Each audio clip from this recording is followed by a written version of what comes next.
Image Quality by Rachel, Krista, Brittany, and Valencia. Contrast can be described as the difference between adjacent densities. It is primarily controlled by the KVP used in techniques. Contrast makes it easier to distinguish edges of interest or abnormalities from the surrounding area. For example, let's look at the painting. You can see the difference in density and shades of gray from the outer border to the inner border of the flower. And when you look closer to the center, you can see the image as enhanced contrast with more of a visible image. The greater the contrast resolution, the more visible the image. How are we able to determine between an optimal image, underexposed or overexposed film? Simply by using the D-log-E curve created by two photographers, Herder and Driffield, in 1890. The D-log-E curve is a graphic relationship between the amount of exposure and resultant density. There are 5 important components within the curve: base plus fog, toe, straight line portion, shoulder, and Dmax.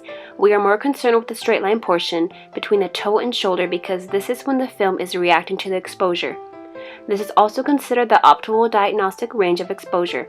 Anything that is below or higher than this point can change the contrast of an image by producing underexposed or overexposed images. Densities below the toe will be white, above the shoulder will be black. It is a slope that determines if the line between grays are low or high contrast. Now that we have a better idea, let's take a better look of how contrast affects an image by looking at these 3 paintings of the moon. Image A has high contrast, few shades of gray, low KVP technique, and the difference between densities is great. Image B in the center has low contrast, more shades of gray, and high KVP technique, and difference between densities is minimal. Image C is the optimal image, has the right amount of contrast, KVP technique, shades of gray, and most importantly, visible detail. In digital imaging, images undergo post-processing by using the histogram and lookup table. The histogram identifies all intensities on the imaging plate in the form of a graph, on which the x-axis is the amount of exposure read and the y-axis is the number of pixels for each exposure. The graphic representation appears as patterns of peaks and valleys that varies for each body part. The raw data used to form the histogram are compared with a normal histogram of the same body part by the computer. This is when the image correction rescaling takes place. The values displayed at the far left represent the number of intensities of black, and as the tones vary toward the right, they become brighter. The middle represents medium tones. It is very important to know the shape of the histogram is anatomy specific. Taking an exposure and selecting the wrong anatomy could appear overexposed or underexposed. For example, take a look at the histogram of a chest compared to a shoulder. You can already see the differences between the varying tones and shift of the histogram. Since KVP is the primary controlling factor, the higher the KVP, the narrower the latitude appears on a chest histogram.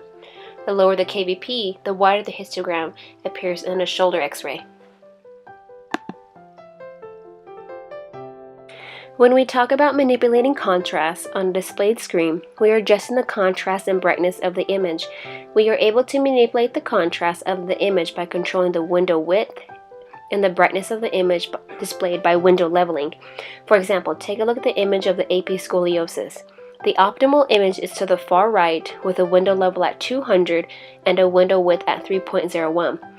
When we decrease each of these factors by 50 from its original value, the image becomes less bright due to window leveling and a higher contrast due to window width.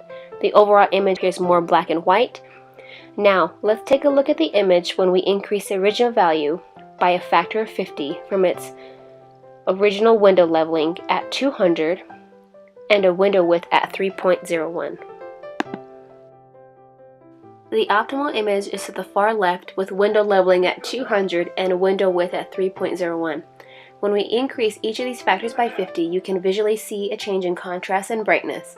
The brightness of the image decreases and the contrast decreases, causing the image to have a lower contrast. An overall grayness appears compared to the previous slide when we decrease the factors by 50. The lookup table is applied after the histogram and controls the luminance values derived during image acquisition. The purpose of the lookup table is to evaluate the raw information and correct or integrate it into the correct luminance values. This takes place by changing the gray values from the raw image into a new image. The end result for the image is an appropriate density and contrast image. For example, take a look at the model. The raw image is with her without any makeup, and by applying makeup to the raw face, we are changing the values of her face. Then results is an optimal appearance. Detail is the degree of geometric sharpness or accuracy of structural lines actually recorded in the image. It is one of the easiest factors to evaluate and adjust. There are 5 main factors affecting recorded detail: object to image receptor distance, source to image receptor distance, focal spot size, intensifying screen, phosphor size, and concentration and motion. The geometry of the beam is the most important factor in achieving the level of resolution and detail desired. The X-ray beam is emitted from a small focal spot, and photons diverge as they move further from the source. This is known as the inverse square law. Another aspect of beam geometry is distance. Resolution is improved with greater SID. An image may appear blurry, but taking a few steps back and reviewing it from further away greatly improves the sharpness and detail. Resolution is also improved with less OID. This is why the side of interest is always positioned closest to the IR. Film screen and CR imaging both use a phosphor to acquire images. As the size of the phosphor and thickness of the phosphor layer decreases, resolution increases and patient dose increases. Higher phosphor concentration results in a better resolution and lower patient dose. The quantity of photons reaching the IR affects detail. Insufficient photons will result in a blotchy mottled image called quantum mottle. This can be corrected by increasing that mass.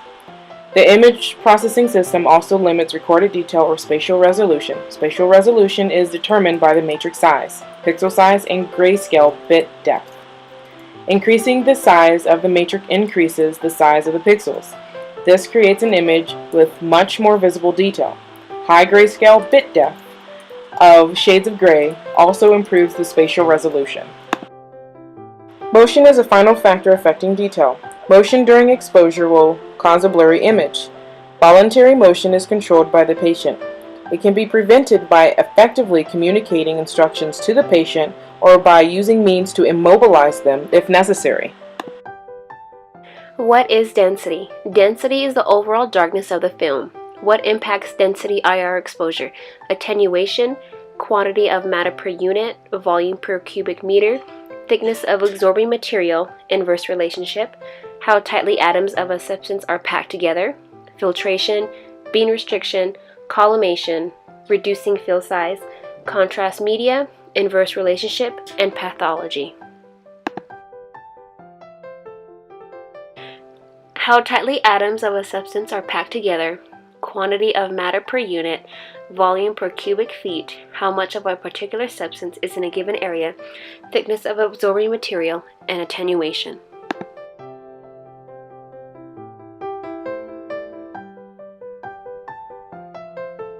Attenuation. Bone tissue is denser than lung tissue. Pathology impacts density.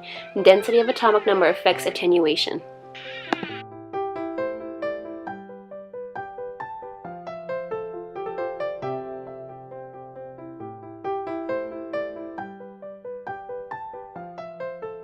The photons making their through matter to reach the image receptor decrease focal spot size, tight collimation, and reducing field size, increase detail. Focus the photons to area of interest and increase good image density. Scatter of radiation has a visible effect on density. The greater the part of interest being imaged, the more scatter will be produced. The further away the source of the radiation, the greater the field of scatter. What is distortion? This is the misrepresentation of the atomical part by size or shape. There are 2 factors that affect distortion: size distortion and shape distortion. Size distortion includes OID. OID stands for object to image receptor distance. Object is magnified as OID increases, critical in both magnification and resolution. When objects within a structure are at different levels, they will be projected onto the image as different sizes. Size distortion also includes SID.